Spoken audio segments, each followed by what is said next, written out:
Very good morning. This is Dr. Sanjay Krishnan at Dayal clinic and research centre Bareilly.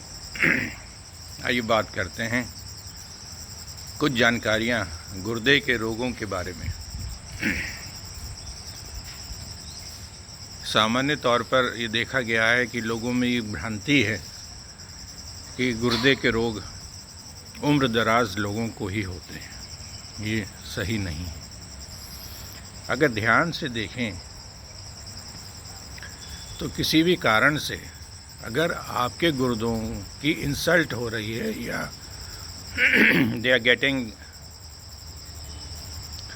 Insulted by any way, whether it be because of diabetes, high blood sugar, high blood pressure, or any stone which has been lying in the pelvis of the kidney for a long time silently without the knowledge of the patient, it can bring about back pressure changes for long hours over the kidney and can impair the functioning of the kidney. यानी किसी भी गुर्दे में अगर कोई पथरी लंबे समय तक पड़ी हुई है और उसका बैक प्रेशर चेंजेस के कारण गुर्दे के ऊपर बुरा प्रभाव पड़ रहा है, वो भी किडनी को डैमेज कर सकती है। दूसरा, कुछ मरीज़ों में ये देखा गया है कि एकदम से सडन बाउट्स ऑफ डायरिया, एकदम से लूज टूल्स होने लगे, मिनरल लॉस हो गया, एकदम से सोडियम पोटेशियम इम्बैलेंस हो गया, किडनी अफेक्ट हो सकती है। तो you have to make it up.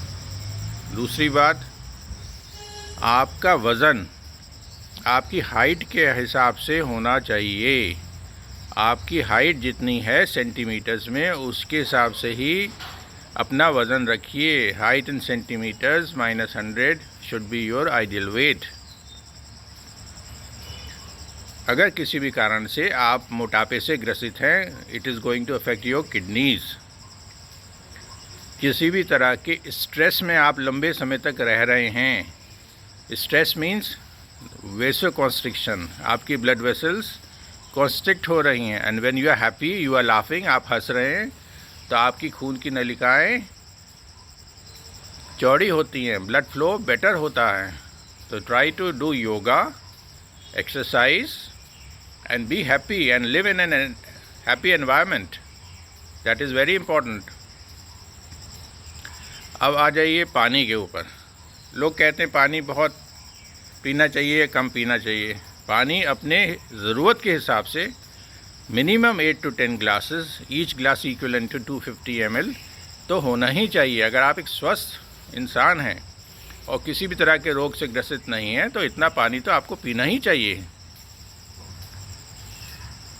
फिर आपने देखा होगा कि बहुत से पेशेंट्स की अल्ट्रासाउंड में रीनल कॉर्टिकल सिस्ट यानी पानी की थैलियाँ बन जाती हैं। तो you have to keep an eye on your progression of the cyst.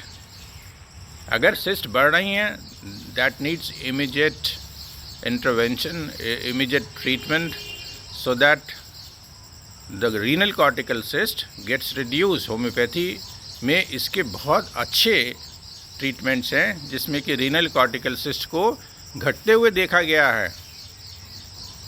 अगर यही सिस्ट आपकी बढ़ेगी तो it can impair the functioning of the kidneys. नमक का सेवन कम करिए। नमक, चीनी, मैदा, ये सब जो वाइट पदार्थ हैं, इनका सेवन कम करिए। योगा करिए, अनुलोम विलोम करिए। अनुलोम विलोम का सबसे बड़ा फ़ायदा क्या है?